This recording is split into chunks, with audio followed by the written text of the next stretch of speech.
Hello, hello. Welcome to Healthy Perspectives, a podcast that takes on current cultural and social issues through a clinical lens.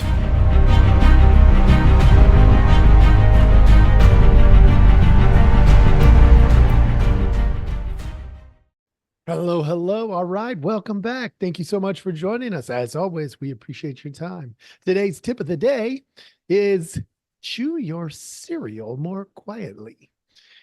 By the end, this will make sense. Yeah, you started off with a little bit of a joke, but you're going to get it. Matter of fact, not only that, but a little personal anecdote right here. My brother will appreciate that one if he ever listens to this. So, what constitutes noise?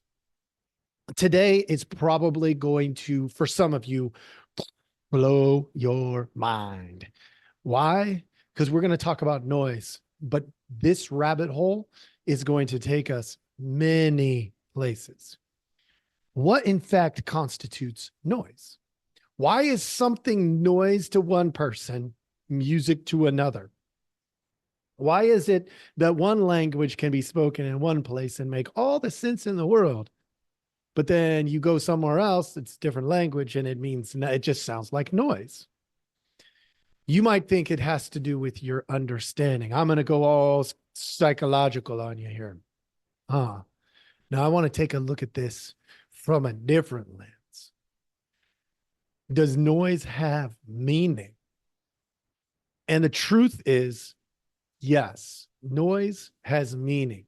Because if it ceases to have meaning, then it becomes a nuisance.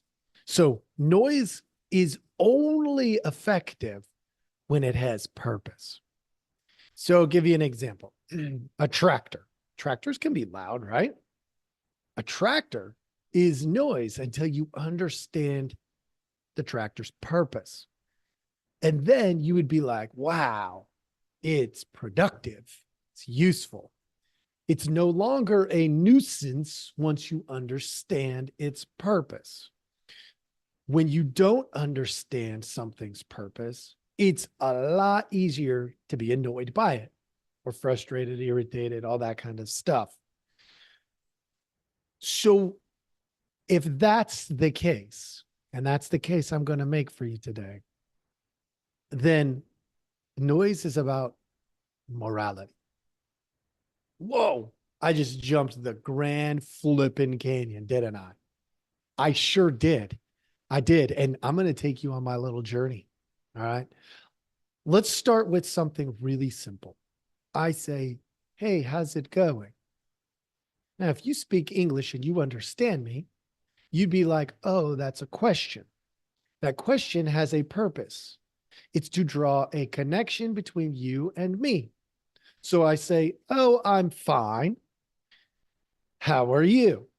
Well, if you're actually fine, taking into consideration your verbal, your paraverbal, and your nonverbal, let's just assume they all align perfectly and you actually are fine.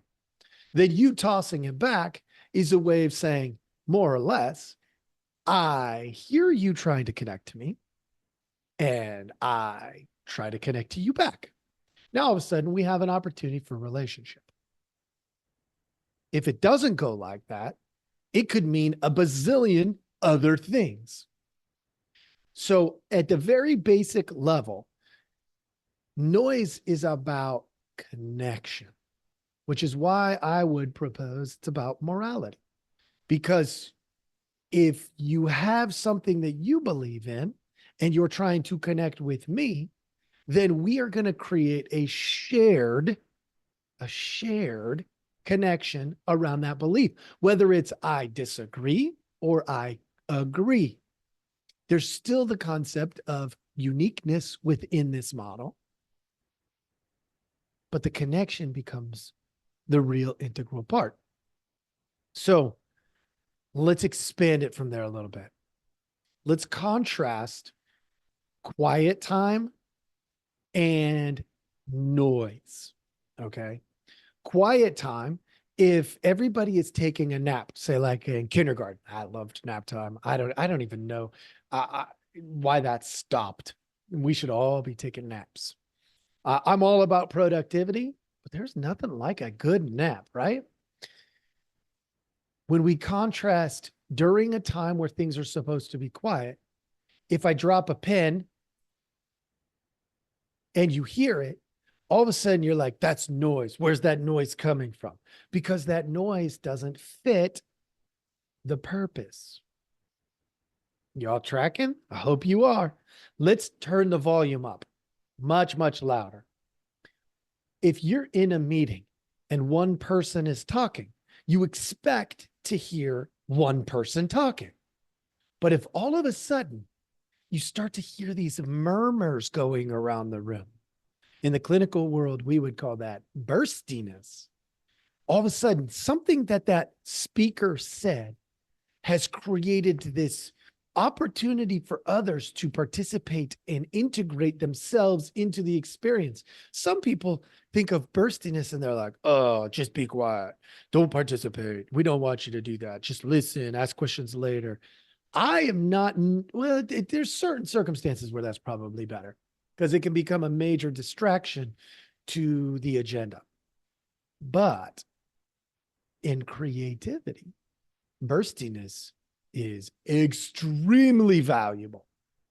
If we stunt burstiness, if we stop it, if we say, hold on, just save it for later, what we actually end up doing is we cause creativity to be suppressed.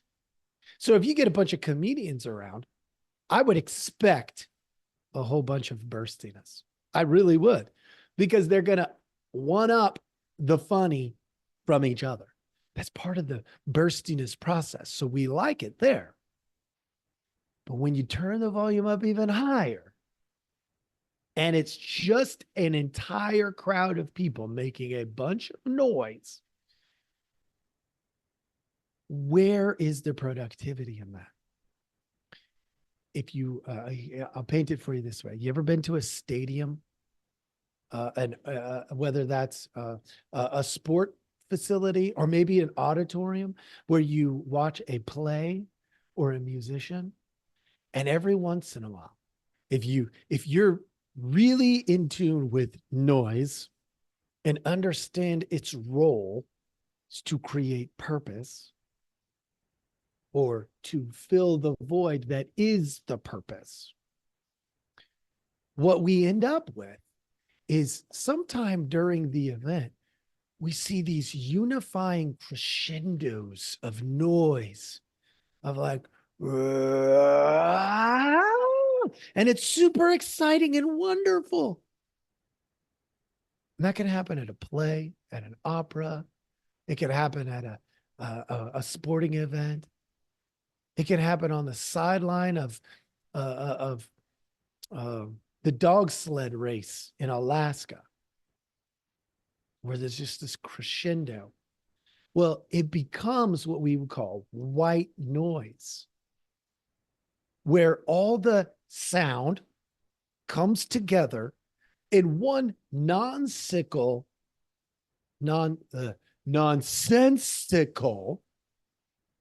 sound, but with a clear message.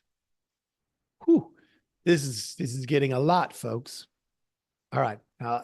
You're probably going like, okay, you're taking me down a rabbit hole. I'm tracking, but where the heck are you going?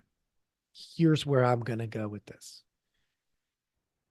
Social media, the algorithms are designed to eliminate or create certain kinds of noise. There will be, in the big picture, a crescendo of those algorithms. It will happen.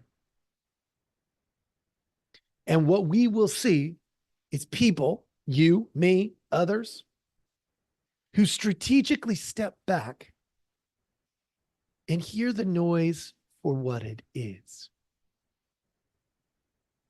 Now, what is it going to be? I don't know. I don't think we're quite there. Although I feel like we might be getting kind of close, because there is a lot of sound coming from people who are opposed to social media, which I am not completely opposed to it, not at all. Do I think it's as valuable as, the social media companies would like you to believe? Not at all. Do I think it has value? I think it can. But when we look at those algorithms, they're going to drown out so much and emphasize so much that what they're going to do is y'all are going to see this happening if you haven't already. The marginalizing of the middle. Well, what's the middle? 80% of the population will become marginalized by social media. So at what point will the 80% in the middle who are marginalized, at what point will they be like, what the heck, folks? What about the 80% that are in the middle? I'll prove it to you. You ready? We'll start with something simple. In the United States, we look at Trump and Biden. If you're a Trump follower, you're probably hearing all kinds of stuff about the trial related to innocence or this persecution by Biden. If you're a Biden follower, you're hearing about this law-breaking tyrant of a man called Trump.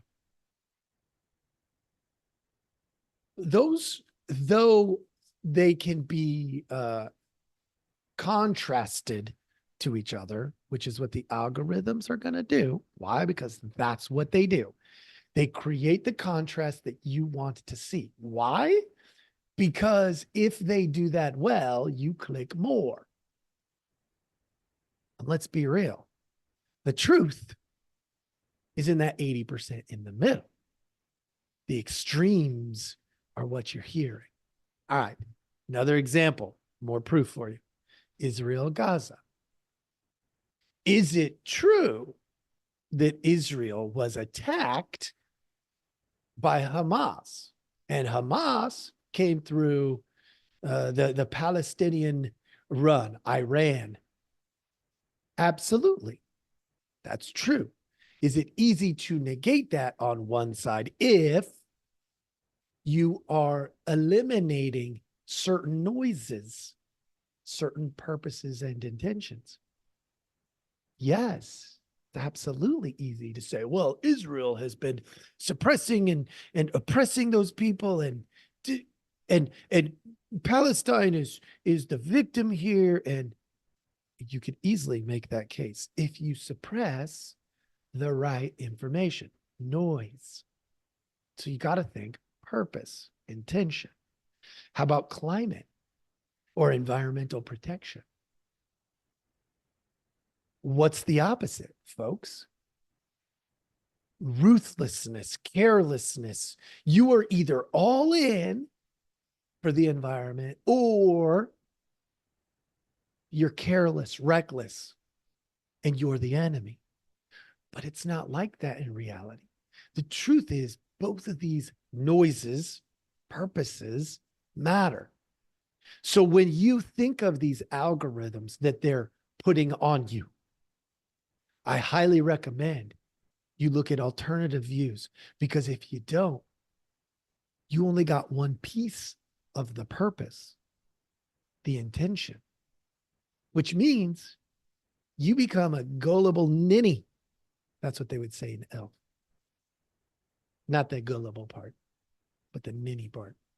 I don't even know what that means, folks. But that's what you would be.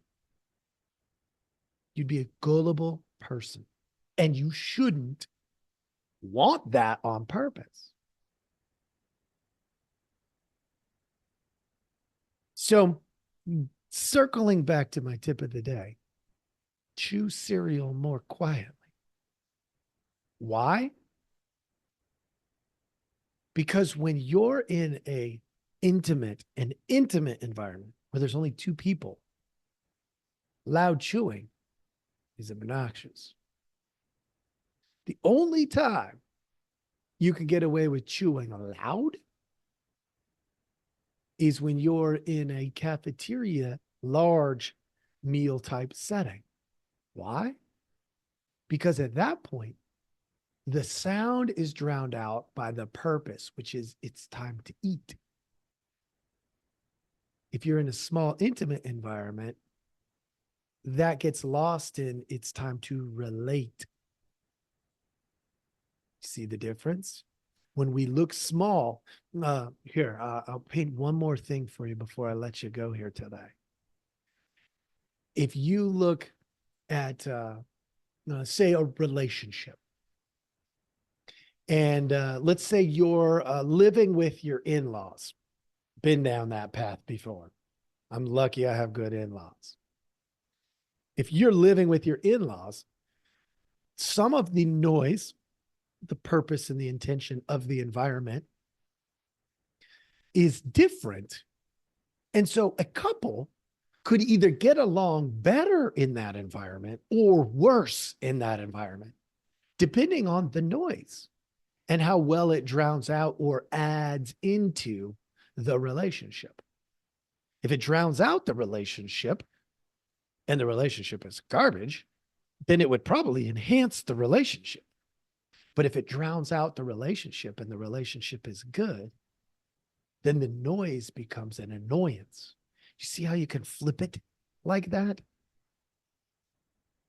So it's really important to understand what is noise to you and what is not noise. So chew your cereal more quietly. Know what you stand for.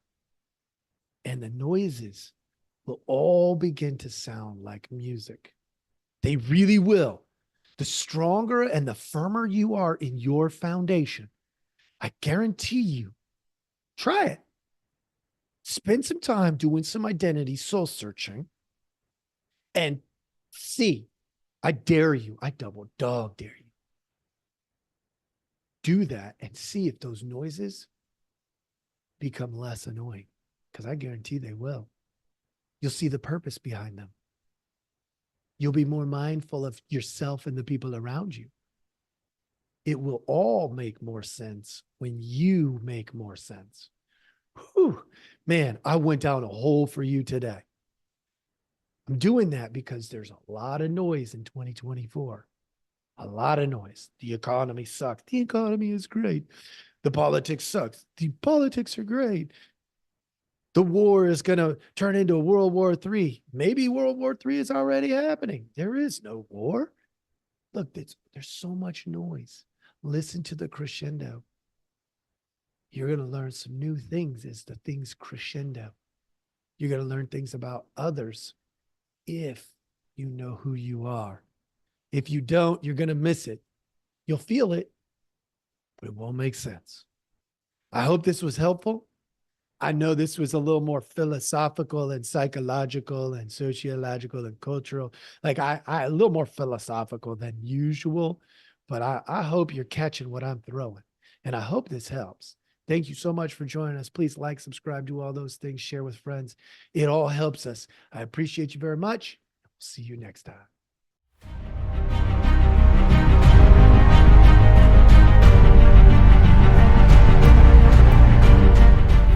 Hey, everybody. Thanks for listening. We appreciate our audience a lot, so we give you some simple ways to track us down. Please like, subscribe, and follow all the podcasts on different platforms, but you can also email us at healthyperspectives@protonmail.com, or you can check out our website at healthy-perspectives.com/podcast. It's a backward slash. So if you want to go to our landing page, if you go to healthy-perspectives.com, you'll still find us. You just got to click on the podcast button. Thank you so much.